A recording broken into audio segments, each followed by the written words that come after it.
हर इंसान की दो कहानी होती है। एक वह जिसे वह सबको सुनाता है और दूसरी वह जिसे सबसे छुपाता है। नमस्कार दोस्तों, मैं ज्योतिष आचार्य वासुदेव मिश्रा आपका अपने चैनल सत्य की खोज में हार्दिक अभिनंदन करता हूं। दोस्तों, आज का यह ज्योतिष का कार्यक्रम आप लोगों के लिए यानी कि वृश्चिक राशि वालों के लिए बेहद ही ज़्यादा खास और महत्वपूर्ण रहने वाला है। आज हम जानेंगे वृश्चिक राशि का मासिक राशिफल, मंथली प्रेडिक्शन। जी हाँ दोस्तों, नवंबर का महीना आप लोगों के लिए किस प्रकार से रहने वाला है। सिर्फ किस प्रकार से रहेगा ही नहीं, बल्कि हर एक वह जानकारी जो आपके मन में प्रश्न के रूप में मौजूद है। आपका स्वास्थ्य कैसा रहेगा, आपकी शिक्षा कैसी रहेगी, आपकी लव लाइफ, वैवाहिक जीवन, पारिवारिक जीवन कैसा रहेगा, भाग्य, करियर, बिजनेस, व्यापार और फाइनेंस के दृष्टिकोण से यह महीना आप लोगों के लिए किस प्रकार से गुजरने वाला है। नवग्रह मिलकर के आपको क्या फलाफल देने में सक्षम रहेंगे, हर एक जानकारी बड़े विस्तार के साथ आपको बताएंगे। इसलिए वीडियो को बिना मिस किए अंत तक देखिए। तो चलिए फिर करते हैं शुरुआत। दोस्तों, यह जो ज्योतिष का कार्यक्रम है, यह आपकी जन्म की राशि यानी कि आपकी चंद्र राशि पर आधारित है। अगर आप अपनी जन्म की राशि नहीं जानते तो आप इसे अपनी प्रचलित नाम राशि के आधार पर भी समझ सकते हैं। और अगर आप अपनी जन्म कुंडली पर हमसे परामर्श लेना चाहते हैं तो वीडियो के डिस्क्रिप्शन बॉक्स में और वीडियो के अंदर आपको नंबर मिल जाएगा, जहां से आप संपर्क करके अपनी जन्म कुंडली का बड़े विस्तार के साथ अध्ययन करवा सकते हैं। तो दोस्तों, सबसे पहले तो आपको नवंबर के महीने में ग्रहों की स्थिति का ज्ञान होना आवश्यक है गोचर कुंडली में। तो देखिए, आपकी राशि से ग्रहों की स्थिति कुछ इस प्रकार से रहेगी। लग्न में ही मंगल, सूर्य और बुध गोचर करेंगे राशि परिवर्तन करके मिड महीने में। वहीं शनिदेव चतुर्थ भाव में गोचर करेंगे, राहु महाराज पंचम भाव में, देवगुरु बृहस्पति छठे भाव में गोचर करेंगे। तो वहीं शुक्रदेव 3 नवंबर के पश्चात 11वें भाव में गोचर करने लगेंगे। तो दोस्तों, इन्हीं ग्रहों का विश्लेषण करके आपके लिए 7 भविष्यवाणी तैयार की गई है, जिनमें पहली जो भविष्यवाणी है वह आपकी सेहत को लेकर के है। कैसा रहेगा स्वास्थ्य के दृष्टिकोण से यह महीना। तो देखिए, राशि के स्वामी कौन बनते हैं, यानी कि लग्न भाव के मंगल देव बनते हैं और लग्न से ही आपके स्वास्थ्य के बारे में विचार किया जाता है। मंगल की प्लेसमेंट 16 नवंबर के पश्चात आपके लग्न भाव में ही देखने को मिलेगी। सूर्य और बुध भी आ जाएंगे यहाँ पर। अभी से लेकर के 16 नवंबर तक थोड़ा सा आपका इम्यून सिस्टम, रोग प्रतिरोधक क्षमता कमज़ोर हो सकता है, क्योंकि अभी मंगल, सूर्य, बुध 12वें भाव में गोचर कर रहे हैं, जो गोचर कुंडली का सबसे खराब स्थान माना जाता है। इसलिए दोस्तों, इस समयावधि में आपको अपने खान पान पर विशेष रूप से ध्यान देने की ज़रूरत है। अन्यथा आपको स्किन से संबंधित, ब्लड से संबंधित, डाइजेशन से संबंधित या फिर हड्डियों से संबंधित कोई प्रॉब्लम हो सकती है। आपकी जोड़ों में दर्द उत्पन्न हो सकता है। इसका आपको विशेष रूप से ध्यान रखने की आवश्यकता है 16 नवंबर तक। उसके पश्चात जब मंगलदेव अपने ही घर में आ जाएंगे लग्न भाव में, तो आपका जो स्वास्थ्य है वह भी काफ़ी बेहतर देखा जा सकता है। आपकी इम्यून सिस्टम मजबूत हो जाएगी, जिससे आप कई रोगों से लड़ने में सक्षम हो पाएंगे और आने वाले 45 दिनों तक आपका शरीर फिट और तंदुरुस्त रहेगा। ऐसा गोचर कुंडली में ग्रहों का प्रभाव बनेगा। तो वहीं दोस्तों, आपके लिए जो दूसरी भविष्यवाणी है वह आपकी शिक्षा को लेकर के है, आपकी स्टडी को लेकर के। कैसा रहेगा विद्यार्थियों के लिए यह नवंबर का महीना वृश्चिक राशि वालों के। तो देखिए, पंचम भाव होता है गोचर कुंडली का 5th हाउस, आपकी पढ़ाई लिखाई का, आपकी स्टडी का। देवगुरु बृहस्पति बनते हैं पंचम भाव के स्वामी। देवगुरु बृहस्पति पूरे महीने छठे भाव में गोचर करेंगे, मित्र की राशि में गोचर करेंगे। और जो छठा स्थान होता है दोस्तों, वह रोग, ऋण, शत्रु का होता है। लेकिन यहाँ पर यह कंपटीशन का भी होता है, प्रतियोगी परीक्षा का होता है। तो ऐसे में देवगुरु बृहस्पति का पंचम भाव के स्वामी होकर के छठे भाव में मित्र की राशि में गोचर करना उन विद्यार्थियों के लिए सफलतादायक साबित हो सकता है जो इस महीने कोई कंपटीशन एग्ज़ाम दिलाना चाहते हैं, कोई भी प्रतियोगी परीक्षा दिलाना चाहते हैं। उनके लिए यह जो महीना है नवंबर का महीना अत्यंत ही श्रेष्ठ कहा जा सकता है। इन लोगों को देवगुरु बृहस्पति के प्रभाव से उस कंपटीशन एग्जाम में विशेष सफलता की प्राप्ति होगी।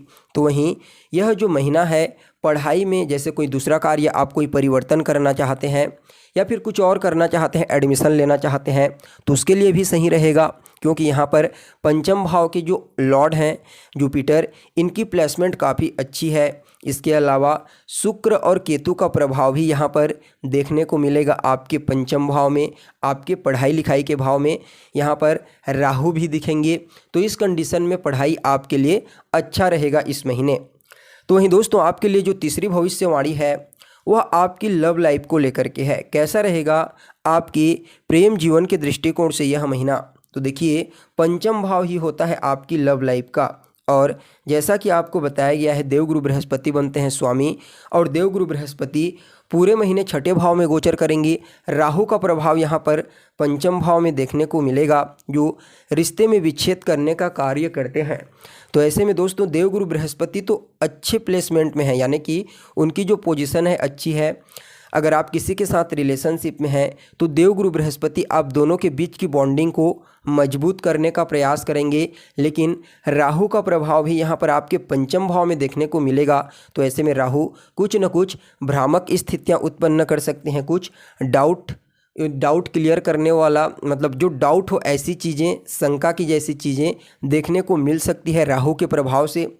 यानी कि देखा जाए तो देवगुरु बृहस्पति जो है वह आपके रिलेशनशिप को बेहतर करने का प्रयास करेंगे, लेकिन राहु जो है ना वह आपके रिलेशनशिप में छोटी छोटी भ्रामक स्थितियां उत्पन्न करके दरार डालने का प्रयास कर सकते हैं। इसलिए जब तक आपको हर चीज़ क्लियर ना हो तब तक कोई भी फैसला या निर्णय लेने से आपको बचना चाहिए, अन्यथा यह आपके लिए थोड़ा सा नेगेटिव इफेक्ट वाला साबित हो सकता है। तो वहीं दोस्तों आपके लिए जो चौथी भविष्यवाणी है वह आपके वैवाहिक जीवन को लेकर के है, आपके मैरिड लाइफ को लेकर के। कैसा रहेगा मैरिड लाइफ के दृष्टिकोण से यह महीना? तो देखिए, गोचर कुंडली का जो 7th हाउस होता है यह आपकी मैरिड लाइफ का होता है, और 7th हाउस के जो मालिक बनते हैं शुक्रदेव की प्लेसमेंट लाभ भाव में तो रहेगी, लेकिन यहाँ पर शुक्रदेव नीच राशि में गोचर करेंगे और केतु के साथ पीड़ित होंगे। केतु की नवम दृष्टि भी आपके वैवाहिक जीवन के ऊपर देखने को मिलेगी। तो दोस्तों यहाँ पर आपको कोई नेगेटिव या पॉजिटिव नहीं बताया जा रहा है, सिर्फ ग्रहों की स्थिति जैसी है उसी का विश्लेषण करके आपको बताया जा रहा है। तो यहाँ पर शुक्रदेव पहले से पीड़ित हैं नीच राशि में, केतु की दृष्टि पड़ रही है आपके दाम्पत्य जीवन के ऊपर। तो ऐसे में कुछ न कुछ वैचारिक मतभेद, वाद विवाद होने की प्रबल संभावना नज़र आ रही है। इसलिए अगर आपकी मैरिड हो चुकी है तो इस समय आपको अपने अहंकार पर, अपने क्रोध पर विशेष रूप से नियंत्रण रखने की सलाह दी जाती है, अन्यथा यह आपके लिए थोड़ा चुनौतीपूर्ण समय साबित हो सकता है। यानी कि देखिए क्या होता है, छोटी छोटी चीज़ों को लेकर के भी कभी कभी थोड़ी समस्याएं बढ़ जाती है। इसलिए जितना ज़्यादा आप अपने आप पर नियंत्रण रखेंगे उतना ही आपके लिए अच्छा कहा जा सकता है। लेकिन आपकी जो पार्टनर है उनके करियर में लाभ की प्राप्ति उन्हें होगी। जो भी काम धंधा वो करते हैं, चाहे प्राइवेट कार्य करते हैं, गवर्नमेंट के साथ जुड़ करके कार्य करते हैं, तो उन्हें प्रॉफिट की प्राप्ति होगी, अचानक भी बड़ा धन लाभ हो सकता है। तो वहीं आपके लिए जो 5वीं भविष्यवाणी है वह आपके भाग्य को लेकर के है। कैसा रहेगा भाग्य के दृष्टिकोण से यह महीना? तो देखिए, 9th हाउस होता है गोचर कुंडली का भाग्य का, और 9th हाउस के जो लॉर्ड बनते हैं वह चंद्रमा होते हैं। चंद्रमा हर 2.25 दिन में राशि परिवर्तन कर लेते हैं। देवगुरु बृहस्पति की प्लेसमेंट अच्छी है जो भाग्य के कारक माने जाते हैं, लेकिन यहाँ पर राहु की पंचम दृष्टि भाग्य भाव के ऊपर देखने को मिलेगी। तो इस कंडीशन में दोस्तों भाग्य का साथ तो मिलेगा आपको, क्योंकि देवगुरु बृहस्पति अच्छी स्थिति में है और चंद्रमा भी कई बार यहाँ पर योग बनाएंगे, लेकिन राहु जो दृष्टि डालेंगे ना उसकी वजह से कुछ न कुछ दरारें उत्पन्न होंगी, कुछ रोड़े अटक सकते हैं आपके भाग्य की राह पर। जो भी आप काम करेंगे, जैसे कि कुछ नया कार्य करने के लिए जाएंगे तो कुछ न कुछ परेशानी आपको होगी, कुछ बड़ा करने जाएंगे तो परेशानी होगी, कुछ बिजनेस करने जाएंगे तो कुछ समस्याएं फेस करनी पड़ेंगी, कोई धार्मिक अनुष्ठान भी करवाना चाहेंगे तो छोटी मोटी तकलीफ हो सकती है। यह राहु के प्रभाव से होगा, लेकिन एकदम ज़्यादा नहीं होगा। इसका भी आपको विशेष रूप से ध्यान देने की आवश्यकता है। यानी कि देखा जाए तो भाग्य का साथ मिलेगा, लेकिन छोटी छोटी तकलीफ़ें भी हो सकती है। तो दोस्तों आपके लिए जो अगली भविष्यवाणी है 6ठी, वह आपके करियर को लेकर के है। कैसा रहेगा करियर के दृष्टिकोण से यह नवंबर का महीना? तो देखिए, गोचर कुंडली का जो 10th हाउस 10th भाव होता है यह आपके करियर का होता है, और सूर्यदेव बनते हैं आपके कर्म क्षेत्र के मालिक। सूर्यदेव अभी वर्तमान में 17 तारीख तक नीच राशि में 12वें भाव में गोचर करेंगे, जो गोचर कुंडली का खराब स्थान माना जाता है यहाँ पर। तो इस कंडीशन में देखा जाए तो 17 तारीख तक का समय करियर के लिए थोड़ा चुनौतीपूर्ण साबित हो सकता है। आप अपने करियर से संतुष्ट नहीं रहेंगे, कुछ और ऐसा आपके मन में ख्याल आएगा। लेकिन 17 नवंबर के पश्चात सूर्यदेव लग्न में आ जाएंगे, मित्र की राशि में आ जाएंगे, तो उसके पश्चात धीरे धीरे करके आपके करियर में ग्रोथ होनी प्रारंभ हो जाएगी। आपकी मनोकामना पूरी होने लगेगी। समाज में मान सम्मान, पद प्रतिष्ठा धीरे धीरे करके आपको प्राप्त होना प्रारंभ हो जाएगा जब सूर्यदेव 17 तारीख के पश्चात आपके लग्न भाव में गोचर करेंगे तब। तो वहीं दोस्तों, आपके लिए जो अंतिम भविष्यवाणी है, 7वीं भविष्यवाणी, वह आपके बिजनेस व्यापार को लेकर के है। कैसा रहेगा बिजनेस व्यापार के दृष्टिकोण से यह महीना? तो देखिए, गोचर कुंडली का 7th हाउस ही होता है बिजनेस व्यापार का, और 7th हाउस के जो लॉर्ड बनते हैं वीनस यानी कि शुक्रदेव। शुक्रदेव की प्लेसमेंट अच्छी नहीं रहने वाली है, क्योंकि शुक्रदेव यहाँ पर नीच राशि में गोचर करेंगे, लेकिन प्रॉफिट भाव में भी गोचर करेंगे। तो ऐसे में समस्याएं तो आएंगी, आपके बिजनेस व्यापार में कुछ तनाव महसूस हो सकता है, कुछ टेंशन हो सकता है, लेकिन फिर भी लाभ के अवसर आपके लिए खुलेंगे इस महीने।